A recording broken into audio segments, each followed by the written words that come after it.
Hello, everybody. My name is Kyle Chambers, and I'm here today with Katie Amato. And she is a female basketball player. Thank you so much for joining the show today, Katie. Oh my gosh, thank you for having me. Absolutely. It's been great to have you on the podcast. I've had several people from Sharkey's Karate School on the podcast. I've had Mary on the podcast several times. So it's great we're able to come on for you to come on the podcast with a bit of a different variety, talking about basketball instead of martial arts today. Martial arts will come up throughout the podcast episode, but it's great to have you on to talk about your great basketball career as well. Yes, for sure. So let's start for the first topic for today. How honored were you to be mentioned in an article, Midwest Players Who Had a Breakout Summer on juniorallstars.com? It's an amazing honor. This was probably my first time truly being recognized on a larger scale for my basketball career. I worked really hard this summer to improve my game, and I'm happy to know that other coaches have saw that improvement. That's awesome. I've seen a lot of your tape from your highlights and stuff, and you're a 3-point shooter, which is really cool. And that's really cool that you're confident from long range. Thank you. Thank you. Yeah. So, what do you think has improved most about your game overall this summer? Overall, I definitely wanted to improve seeing the full court other than just seeing the court through my own eyes. I really want to know who the open player is going to be, not just myself. And I want to make sure that, like you said, I prefer taking the open three or the jump shot, but I know sometimes it's better to attack the basket instead of settling for a jump shot. So yeah. Awesome. What is your biggest takeaway you've taken away from playing this summer for the Illinois Rockets and playing for your team, the Naperville Redhawks, your school team? What's the biggest takeaway you're going to take away to use when you transition from your summer league team into your high school team?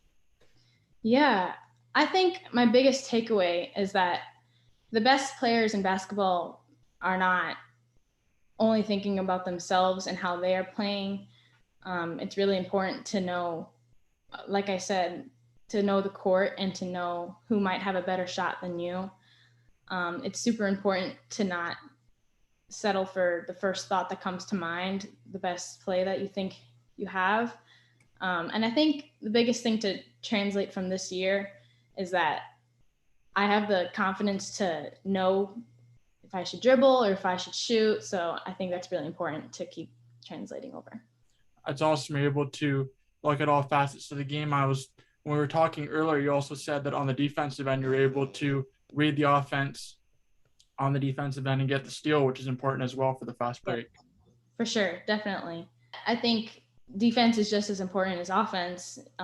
If you can see what the offense is doing, it's really important to think ahead of them so you can actually beat what they are planning to do so you can better yourselves offensively. Absolutely. So is there a professional player, male or female, that you model your game after? Candace Parker, she is a WNBA player who actually plays for the Chicago Sky now. She is a Naperville Central alum, actually, from my school. And she was one of the first WNBA players. And I've always truly admired her since she's grown up in my area. She went to my high school, and she's extremely successful. So definitely Candace Parker. Absolutely. Great to see the network stations showing more of the female basketball as well. 100%. On TV. Oh, yeah. Yes.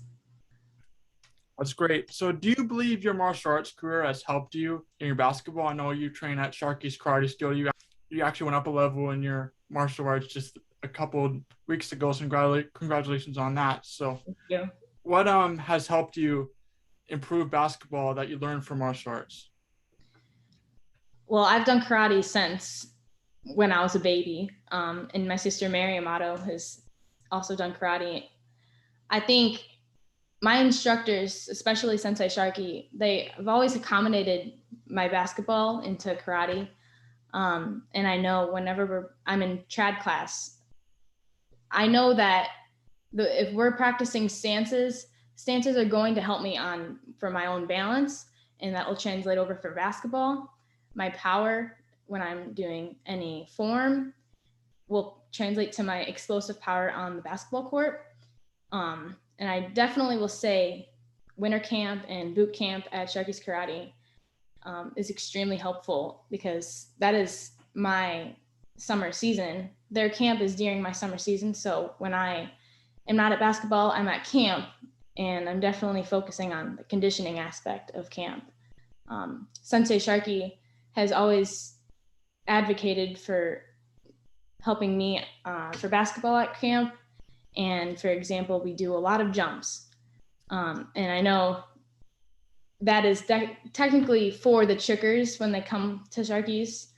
But practicing jumps is extremely important for basketball, because it's an extremely movemental sport. So definitely camp has helped me with basketball, and since I was young in track class. So yeah. That's awesome. There's a lot of really great athletes at Sharkey's Karate Studio. I have everybody from yourself and Mary Amato and Solange Olivier and Enzo Belog. There's several really great athletes. You got Colin and Caitlin O'Brien, who are also phenomenal. So there's a lot of really great athletes that come from Sharkey's Karate Studio. Mary's my coach, so I've learned from her about the basics, and the athletic ability is phenomenal. So it's great how you're able to transition from your karate experience and put it into your basketball as well. Totally. Yes. What inspired you to get into basketball? You know, it's really funny because none of my parents both didn't play basketball. My sister never played basketball. But I always remember watching NBA or college basketball on TV, and I was like, no, that looks like a lot of fun. And I was only 8 years old, so I didn't know anything. But I can tell you, right, my first practice as an 8-year-old, I knew this is what I loved, and I've never stopped playing since then. Thank you very much for being on the podcast today. Thank you so much for having me. Absolutely. This has been KC Sports Talk, the podcast with Kyle Chambers.